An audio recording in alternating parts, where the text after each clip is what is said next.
3 years ago, I stood at the edge of a cliff, figuratively and almost literally, feeling like the world was crumbling beneath me.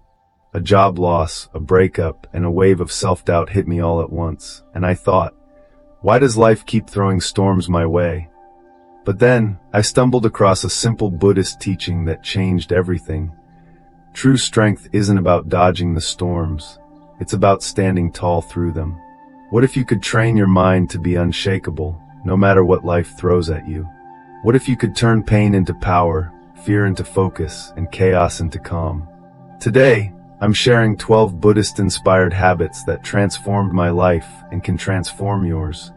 Habits that will make you emotionally unbreakable. Stick with me, because in just a moment, I'll reveal the one habit that saved me from spiraling during my darkest days. But first, let me ask you, have you ever felt overwhelmed by life's challenges and wished you had a secret weapon to stay strong? Let's dive into this journey together and discover how to build a mind as steady as a mountain. Let me take you back to a moment that changed how I handle life's curveballs. A couple of years ago, I was in a heated meeting at work. A colleague called out a mistake I made in front of everyone, and I could feel my face burning with anger and embarrassment. My instinct? To fire back, defend myself, and prove them wrong. But then something clicked, a lesson I'd read in a Buddhist book about the power of pausing. Instead of reacting, I took a deep breath, counted to 5, and just listened. That pause saved me from saying something I'd regret, and gave me clarity to respond calmly, turning a tense moment into a constructive one. This is the first habit to becoming emotionally unbreakable. Master the sacred pause. It's about creating a tiny gap between feeling an emotion and acting on it. A moment where wisdom can step in before impulse takes over. Think of it like a basketball player who pauses to read the court before making a game-changing shot. Science backs this up. When you're triggered, your brain's amygdala, the part that screams fight or flight, hijacks your thinking. But a brief pause activates your prefrontal cortex, the part that helps you think logically. It's like hitting the brakes before your emotions speed you into a crash. Here's a real-life example. Imagine you're stuck in traffic, late for an important meeting, and someone cuts you off. Your blood boils, and you're tempted to honk or yell. Instead, try this. Take 3 deep breaths, count to 5, and ask yourself, will reacting make this better, or is this just a fleeting moment? That pause doesn't just save you from road rage. It trains your mind to stay in control, no matter the chaos. One common mistake. Thinking pausing makes you look weak. It doesn't. It's the ultimate power move, like a warrior choosing when to strike. The lesson here is simple. A pause isn't hesitation, it's strength. It's the difference between being a slave to your emotions and being their master. Start small. Next time you feel triggered, whether it's a snarky comment or a frustrating email, pause for 5 seconds. You'll be amazed at how it shifts your perspective. Now, pausing is just the start. What if you could take life's attacks, those moments that feel personal, and turn them into opportunities to grow stronger? Let's explore that next with our second habit, reframing challenges like a mental alchemist. Picture this. I'm standing in front of my boss, heart pounding, as she tells me my project proposal isn't good enough and needs a complete overhaul. My first thought, I'm a failure. She thinks I'm incompetent. I felt attacked, ready to spiral into self-doubt. But then I remembered a Buddhist teaching that flipped my perspective. What if this wasn't an attack, but a chance to grow? Instead of sulking, I asked her for specific feedback, reworked the proposal, and ended up with something even better than before. That moment taught me a game changer. Challenges aren't enemies, they're allies in disguise. This brings us to our second habit. Reframe challenges as growth opportunities.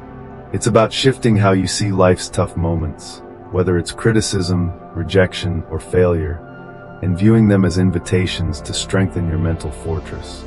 In Buddhism, the idea is to detach from your ego, that part of you that takes things personally. When someone criticizes you, it's not about your worth, it's just information.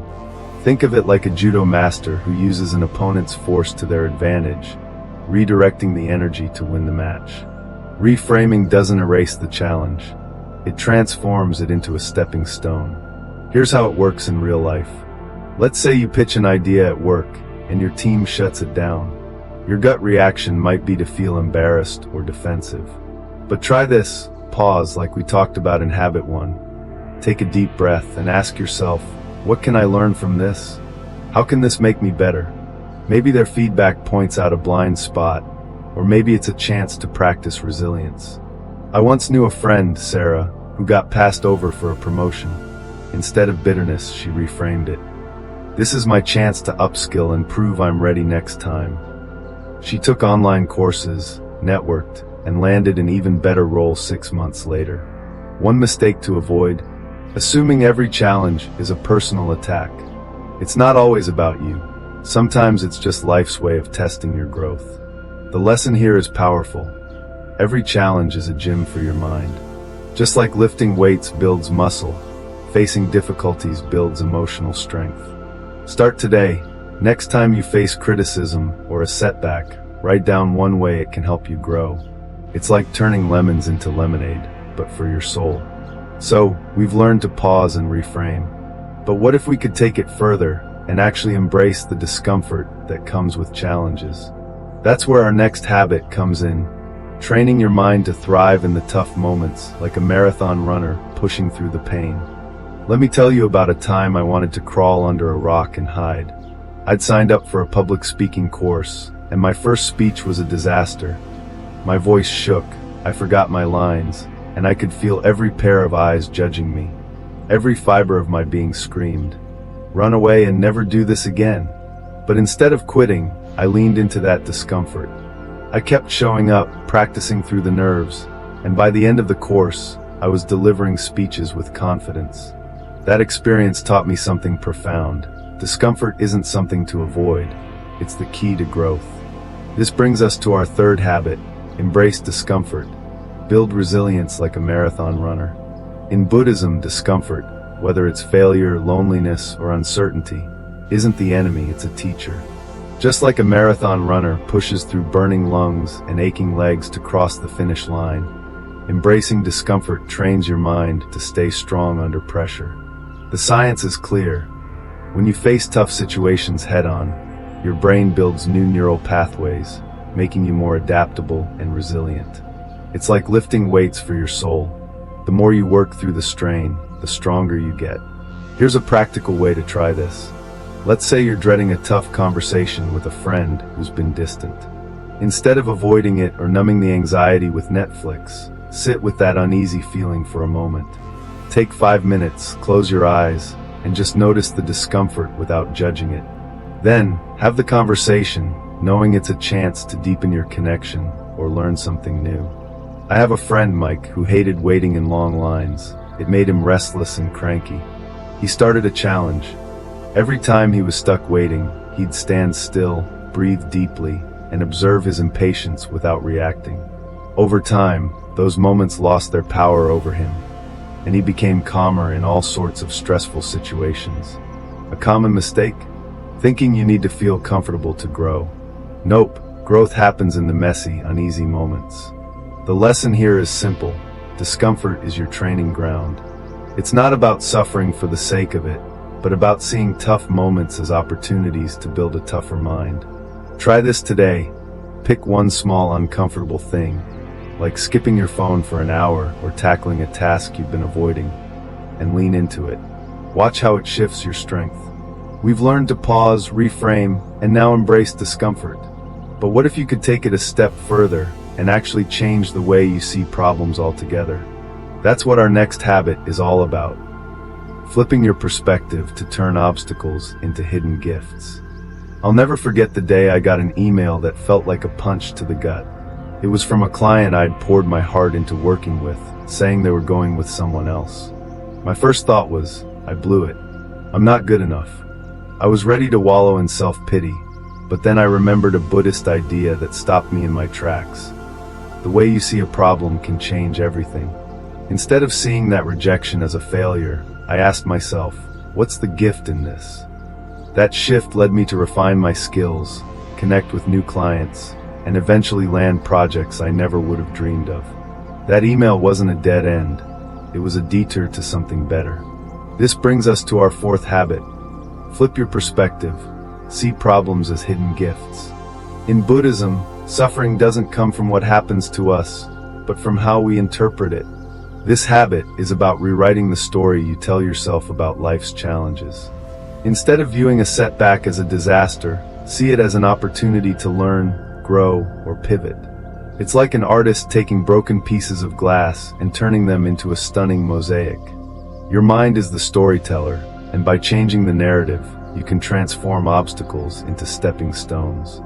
Studies in psychology, like those on cognitive reframing, show that this approach reduces stress and boosts resilience by helping you focus on solutions rather than problems.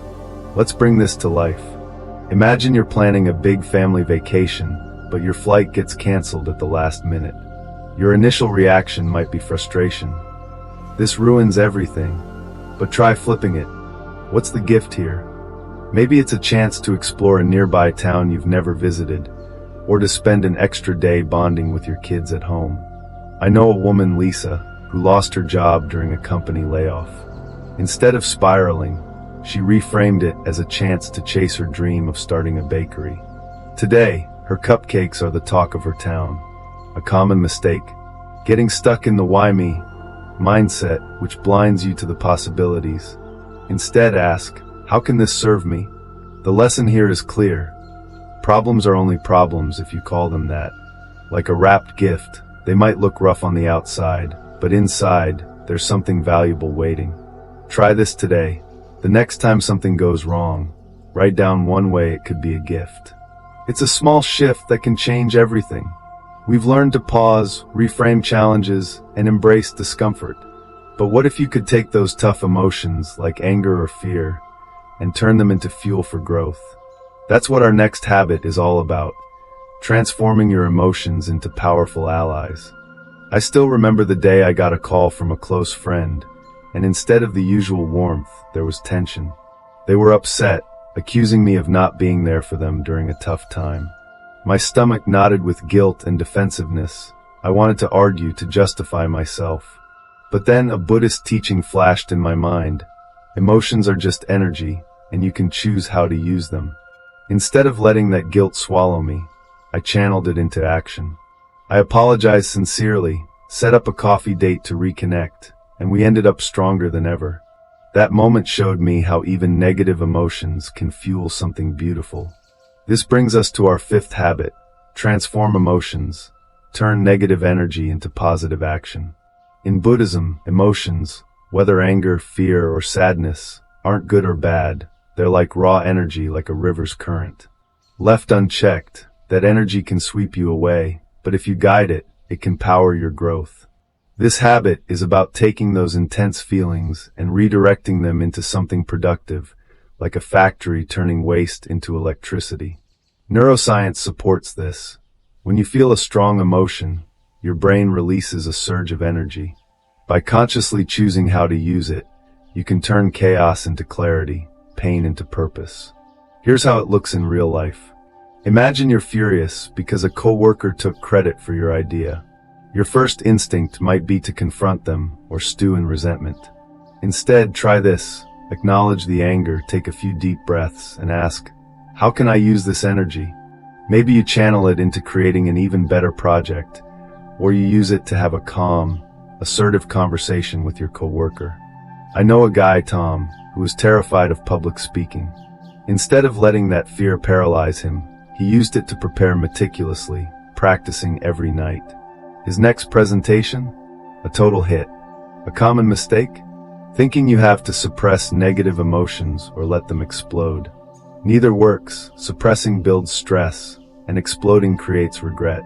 Transformation is the middle path. The lesson here is powerful. You're not your emotions, you're their director. Like a conductor shaping a symphony, you can turn discordant notes into harmony. Try this today. The next time you feel a strong negative emotion, pause, name it, and write down one positive action it could inspire. It's like turning a storm into wind for your sails. We've learned to pause, reframe, embrace discomfort, and now transform emotions. But what if you could step back even further, watching your feelings like a movie without getting caught up in the drama? That's what our next habit is all about, becoming the stoic observer of your own mind. I'll never forget a moment when I was stuck in a traffic jam, already late for a big presentation. My heart was racing, my palms sweaty, and a voice in my head was screaming, "You're going to mess this up." I was about to lean into the panic, but then I remembered a Buddhist practice that felt like a lifeline. What if I could just watch these feelings instead of drowning in them? So I took a deep breath and thought, I'm noticing anxiety, but I'm not the anxiety. It was like stepping out of a stormy movie and sitting in the audience, calm and in control. That shift helped me arrive focused and nail the presentation. This brings us to our sixth habit, become the stoic observer. Watch emotions without being consumed. In Buddhism, suffering comes not from events, but from how we get tangled up in our reactions to them. The stoic observer mindset is about stepping back and observing your emotions like clouds passing in the sky. Real, but not permanent, and definitely not you. It's like being a scientist studying your own mind, noticing thoughts and feelings without letting them take the wheel. Research in mindfulness shows this practice reduces stress by creating a mental buffer, letting you respond with clarity instead of reacting on autopilot. Here's how it works in everyday life. Picture this. You get a text from a friend that feels passive-aggressive, and irritation bubbles up. Instead of firing back a snarky reply, try this. Pause, take a slow breath, and say to yourself, I'm noticing irritation, but I'm not the irritation. Then, watch the feeling like you'd watch a leaf floating down a river. Let it drift by. I have a friend, Emily, who used this when she was overwhelmed by parenting stress. She'd step back, name her frustration, I'm feeling overwhelmed, and just observe it for a minute. That small act helped her respond to her kids with patience instead of snapping. A common mistake? Thinking observing means ignoring your emotions. It doesn't. You're acknowledging them fully, but choosing not to let them control you. The lesson here is simple. You are not your emotions, you're the one watching them. Like a steady lighthouse in a storm, you can stay grounded no matter what waves crash around you. Try this today. Next time you feel a strong emotion, name it and observe it for 10 seconds without reacting. It's a small step toward unshakable calm. We've learned to pause, reframe, embrace discomfort, transform emotions, and now observe them. But what if we could take it further and break free from our need for instant comfort altogether? That's what our next habit is about, building a mental fortress through emotional fasting. Let me take you back to a time when I was glued to my phone, scrolling through social media every spare second. I'd feel a ping of boredom or stress, and instantly, I'd reach for likes, comments, or funny videos to make me feel better. It was like snacking on junk food for my emotions, quick, but never satisfying. Then I came across a Buddhist concept that flipped my approach. What if I could train my mind to be okay, without those instant hits of comfort? I tried going a whole day without checking my phone for validation, and let me tell you, it was tough, but it was also freeing. That day showed me I didn't need external boosts to feel steady. This brings us to our seventh habit, practice emotional fasting. Starve your need for instant gratification. In Buddhism, much of our suffering comes from clinging to things that make us feel good in the moment. Whether it's social media likes, comfort food, or constant entertainment. Emotional fasting is about intentionally stepping away from these crutches to build a mind that's strong and self-reliant. Like fasting from food strengthens your body by teaching it to function without excess. Studies on self-control, like those from psychologist Roy Baumeister, show that reducing dependence on instant rewards boosts willpower and emotional resilience. It's about finding peace within yourself, not from the outside world. Here's how you can try it. Let's say you're used to binge-watching shows to unwind after a tough day. Instead, try a 24-hour emotional fast. No streaming, no scrolling, no quick fixes. When boredom or stress creeps in, sit with it for a moment, breathe, notice the urge, and let it pass. I know a woman, Rachel, who was addicted to checking her work email for validation, even on weekends. She started fasting from email for 1 day a week, spending that time journaling or walking instead. Over time, she felt less anxious and more in control of her emotions. A common mistake? thinking you need constant stimulation to be happy. That's a trap. It actually weakens your ability to handle life's ups and downs. The lesson here is powerful. True freedom comes from needing less, not chasing more. Like a tree that stands tall without leaning on anything, you can build a mind that's steady no matter what. Try this today.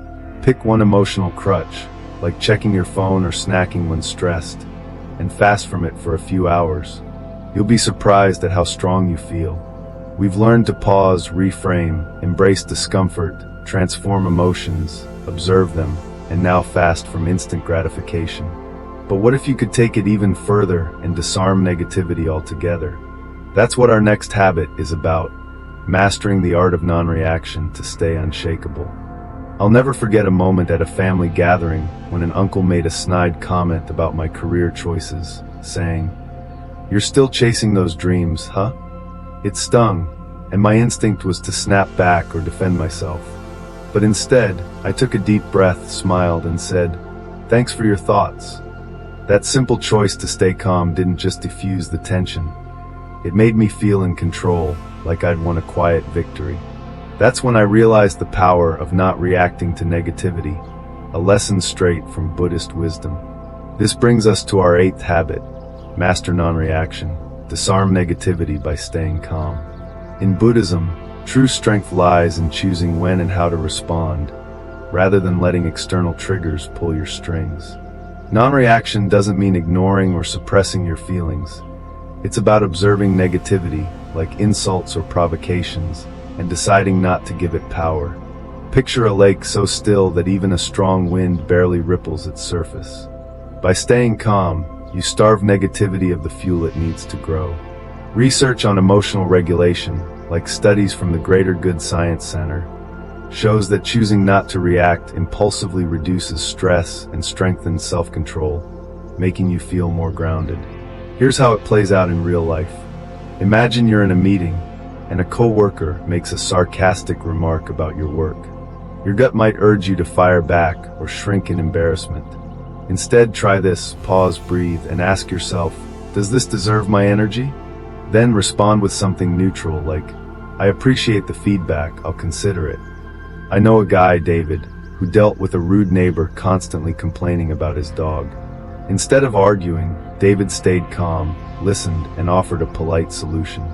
Eventually, the neighbor softened, and they even became friendly. A common mistake: confusing non-reaction with avoidance. Non-reaction isn't about dodging conflict. It's about responding with wisdom, not impulse. The lesson here is clear: calmness is your superpower. By not reacting, you take away negativity's ability to shake you, like refusing to add fuel to a fire. Try this today. The next time someone or something tries to provoke you, pause and choose silence or a calm response. You'll feel the strength of staying in control. We've learned to pause, reframe, embrace discomfort, transform emotions, observe them, fast from gratification, and now master non-reaction. But what if you could prepare your mind for life's toughest moments before they even happen? That's what our next habit is about, using dark visualization to become unstoppable. A few years ago, I was paralyzed by the fear of losing my job. Every time I heard rumors of layoffs, my mind would spiral into worst-case scenarios. Bills piling up, no new opportunities, total failure. It was exhausting. Then I came across a Buddhist practice that sounded counterintuitive but changed everything. Instead of running from those fears, what if I faced them head-on in my mind? So, I started imagining the worst, losing my job, but also picturing myself handling it, updating my resume, networking, and finding a new path. When layoffs did hit, I wasn't blindsided. I was ready, and I bounced back faster than I ever thought possible. This brings us to our 9th habit. Face your fears with dark visualization. Prepare for the worst. In Buddhism, embracing the reality of impermanence, loss, failure, change strips fear of its power. Dark visualization is about mentally rehearsing tough scenarios, not to dwell in negativity, but to build a mental blueprint for resilience. It's like a pilot training in a flight simulator to handle emergencies calmly. Studies in psychology, like those on exposure therapy, show that confronting fears in a controlled way reduces anxiety and boosts confidence. By facing the worst in your mind, you're preparing to stay steady when life throws curveballs. Here's how it works in real life. Let's say you're terrified of public speaking and have a big presentation coming up. Instead of avoiding the fear, spend 5 minutes each day visualizing it going wrong. Maybe you stumble over words or the audience looks bored. But then picture yourself recovering, taking a deep breath, cracking a joke, and moving forward with confidence. I know a woman, Clara, who feared her business might fail. She started visualizing scenarios like losing clients, but also imagined herself pivoting, finding new markets, cutting costs. When a major client did leave, she handled it with grace because she'd already been there in her mind. A common mistake: getting stuck in the negative without visualizing a solution. Always end your practice by seeing yourself overcoming the challenge. The lesson here is powerful. Facing your fears in your mind makes you stronger in real life. It's like training for a marathon before the race day. You're ready because you've already run the course. Try this today. Pick one fear, like a tough conversation or a work setback, and spend a few minutes imagining it. Then picture yourself handling it with strength. It's a game changer. We've learned to pause, reframe, embrace discomfort, transform emotions, observe them, fast from gratification, stay calm, and now face fears. But what if you could build a foundation so strong that no challenge could shake you? That's what our next habit is about, creating a life code to guide you through any storm. I remember a time when I felt lost, like a ship drifting in a storm with no compass. I was juggling a demanding job, personal stress, and constant pressure to please everyone. One day, after a heated argument with a colleague, I realized I was reacting to life instead of guiding it. That's when I sat down and wrote out a set of principles to live by, a life code. One of them was, I stay calm and kind, no matter the situation. The next time tension flared at work, I leaned on that principle, took a breath, and responded with patience. It didn't just defuse the moment. It gave me a sense of purpose and strength I hadn't felt before. This brings us to our 10th habit. Create your life code, live by unshakable principles. In Buddhism, a clear moral and mental framework, like the Eightfold Path, anchors you through life's chaos. A life code is your personal set of rules, core values that define who you are and how you act, no matter what emotions or challenges come your way. It's like a lighthouse guiding you through the fog, ensuring you never lose your way. Research on self-identity, like studies from psychologist Dan McAdams, shows that having a clear set of guiding principles boosts resilience and decision-making, because you're rooted in something deeper than fleeting feelings. Here's how it works in practice. Sit down and write 3 to 5 principles that reflect the person you want to be. For example, I act with integrity even when it's hard, or I focus on what I can control. Then, use them as a filter for your choices. I know a guy, Mark, whose life code includes, I never let fear stop me. When he faced a risky career change, that principle pushed him to take the leap, leading to a job he loves. My own code includes, I choose gratitude over complaints. When I'm stressed, it reminds me to find one thing to appreciate, instantly shifting my mindset. A common mistake? Making rules too rigid or vague. Your code should be clear, flexible, and true to your values, like a compass, not a cage. The lesson here is profound. A life code turns you from a passenger into a captain. It's not just about surviving life's storms, it's about steering through them with purpose. Try this today. Write down one principle you want to live by and test it in a small decision. You'll feel the power of being guided by your own values. We've learned to pause, reframe, embrace discomfort, transform emotions, observe them, fast from gratification, stay calm, face fears, and now live by a life code. But what if you could add a spark of positivity to keep your resilience burning bright? That's what our next habit is about, nurturing gratitude to fuel your strength. I'll take you back to one of my lowest moments, a rainy evening after a tough week where everything seemed to go wrong. I'd missed a deadline, argued with a friend, and felt like the world was against me. Sitting on my couch, I was ready to sink into despair, but then I tried something simple that I'd read in a Buddhist text. I wrote down 3 things I was grateful for: a warm cup of coffee, a kind text from my mom, and the fact that I had a roof over my head. It sounds small, but that act shifted my entire mood, like a ray of sunlight breaking through the clouds. It reminded me that even in the darkest times, there's always something to hold on to. This brings us to our 11th habit: nurture gratitude. Fuel your resilience with positivity.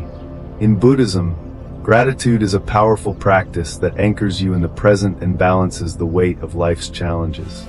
It's not about ignoring problems, but about training your mind to notice the good, no matter how small, to keep your spirit strong. Think of gratitude as high-quality fuel for your resilience engine. It keeps you moving forward even on rough roads. Science backs this up. Studies from the University of California, Davis, show that practicing gratitude boosts dopamine and serotonin, lifting your mood and strengthening your ability to handle stress. Here's how you can make it real. Every night before bed, grab a notebook and jot down 3 things you're thankful for that day. It could be a delicious meal, a stranger's smile, or just the fact that you made it through a tough moment. I know a woman, Anna, who was struggling with burnout from her nursing job. She started a gratitude journal, noting small wins like a patient's thank you or a quiet moment with her coffee. Over weeks, she felt lighter and more equipped to face her demanding shifts. A common mistake? Thinking gratitude means pretending everything's perfect. It doesn't. You can be grateful and still acknowledge life's hardships. It's about finding balance. The lesson here is simple. Gratitude doesn't erase storms, but it gives you an umbrella. It's a daily practice that builds a reservoir of positivity to draw from when life gets tough. Try this today. Write down 1 thing you're grateful for right now, and notice how it shifts your perspective, even just a little. We've learned to pause, reframe, embrace discomfort, transform emotions, observe them, fast from gratification, stay calm, face fears, live by a life code, and now nurture gratitude. But what if you could amplify your strength by leaning on others? That's what our final habit is about, building a support network to keep you unbreakable. I'll never forget a moment when I felt like I was carrying the weight of the world. I'd just gone through a rough patch, work stress, personal doubts, the works, and I was trying to tough it out alone. One evening, feeling overwhelmed, I finally opened up to a close friend over coffee. I poured out my worries, and she just listened, offered a few words of encouragement, and reminded me I wasn't alone. That conversation was like a lifeline, pulling me back from the edge. It made me realize that even the strongest minds need others to lean on sometimes. This brings us to our final habit: build a support network. Lean on others to stay strong. In Buddhism, community, or Sangha, is a cornerstone of growth, reminding us that we're interconnected. A support network isn't about depending on others to fix your problems. It's about surrounding yourself with people who lift you up, challenge you to grow, and remind you of your strength when you forget. Think of it like a team of climbers roped together. Each person helps the others reach the summit. Research from Harvard's 80-year study on happiness shows that strong relationships are the biggest predictor of well-being, buffering us against stress and boosting resilience. Here's how you can put it into action. Identify 1 or 2 people in your life, friends, family, or even a mentor, who inspire or support you. Make a habit of connecting with them regularly, whether it's a weekly call or a quick coffee. You can also join a group, like a meditation class or a book club, to meet like-minded people. I know a guy, James, who was struggling with anxiety after a divorce. He joined a local hiking group, and the shared adventures and open conversations with new friends helped him rebuild his confidence. A common mistake: thinking asking for support makes you weak. It doesn't. Reaching out is a sign of strength, like a warrior knowing when to call for reinforcements. The lesson here is clear. You don't have to face life's storms alone. A support network is like a safety net, catching you when you stumble and cheering you on when you soar. Try this today. Reach out to someone you trust and share a small goal or challenge you're facing. You'll be amazed at how their encouragement fuels your resilience. We've explored 12 powerful habits to build an unbreakable mind, from pausing in the heat of the moment to leaning on others for strength. Now let's wrap this up with how you can put these tools into action and start your journey to emotional resilience today. So here we are, at the end of our journey through 12 Buddhist-inspired habits to build an emotionally unbreakable mind. Let's take a moment to reflect. We've learned to pause before reacting, like a warrior choosing the perfect moment to strike. We've reframed challenges as opportunities, turning attacks into allies. We've embraced discomfort, transformed emotions, and observed our feelings without being consumed. We've fasted from instant gratification, stayed calm in the face of negativity, faced our fears, lived by a life code, nurtured gratitude, and leaned on a support network to stay strong. Each of these habits is a tool, a piece of armor, for building a mind as steady as a mountain, no matter what storms life brings.